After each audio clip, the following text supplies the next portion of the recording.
A legal war is exploding inside NASCAR, and this time it's not happening on the track. Joe Gibbs Racing is now pushing to escalate its lawsuit against Spire Motorsports and Gabehart, and the latest filing turns this into something far bigger than a contract dispute. This isn't just about racing anymore, it's about whether competitive success was built fairly or taken from a rival organization. Joe Gibbs Racing has asked the court to allow a new version of its lawsuit against Spire and Gabehart. They claim Spire's improved performance in the Cup Series is tied to Gabehart's hiring under a controversial executive title. JGR alleges that confidential information and trade secrets may have been improperly taken and used. Spire denies wrongdoing and says its progress comes from investment, not misconduct. The court has already acknowledged that some JGR material was improperly taken, but has not confirmed it was shared with Spire. This case didn't start overnight. It traces back to Gabehart's departure from Joe Gibbs Racing and his move into a leadership role at Spire Motorsports.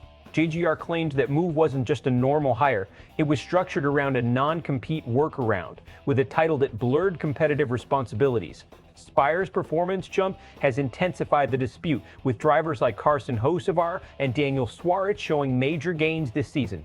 For JGR, the concern isn't just losing an employee, it's the possibility that internal competitive knowledge may have traveled with him.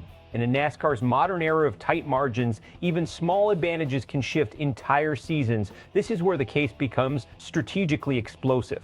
JGR's argument is built around intent. They believe Spire didn't just hire talent, they allegedly structured a role specifically designed to preserve competitive influence while bypassing contractual limits. If proven, that changes how teams across NASCAR approach staffing, contracts, and internal data security. But Spire's defense is equally strong on principle. They argue their success comes from organizational investment, new ownership structure, upgraded systems, and performance-focused hiring, not stolen information. The court has already acknowledged misconduct involving data retention, but there is still no confirmed link showing that information was actively used by Spire. That distinction is everything.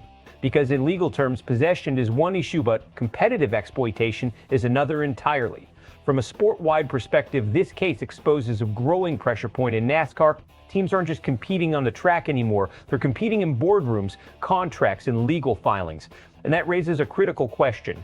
At what point does aggressive hiring become unfair competition? Or is this simply modern motorsports evolution? Reaction across the NASCAR world is split.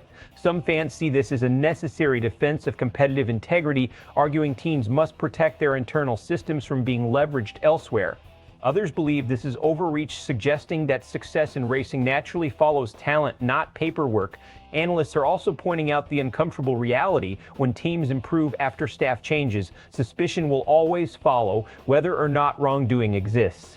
And that tension is now front and center. The court allows the amended case, discovery stays limited, and the situation resolves with minimal disruption to both organizations.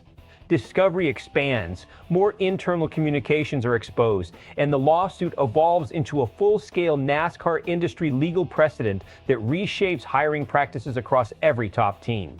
Either way, this case is far from over, and its impact could stretch well beyond Joe Gibbs Racing and Spire. Right now, NASCAR isn't just dealing with racing rivalries, it's dealing with a legal battle over how modern competition is built. So here's the real question. Is Joe Gibbs Racing protecting the integrity of the sport, or trying to control how success is allowed to move between teams? And if Spire's rise is real, does it prove smart rebuilding or something deeper going on behind the scenes? Drop your take in the comments. And if you want full coverage of every major NASCAR story shaping this season, make sure you're subscribed to SportsWire USA.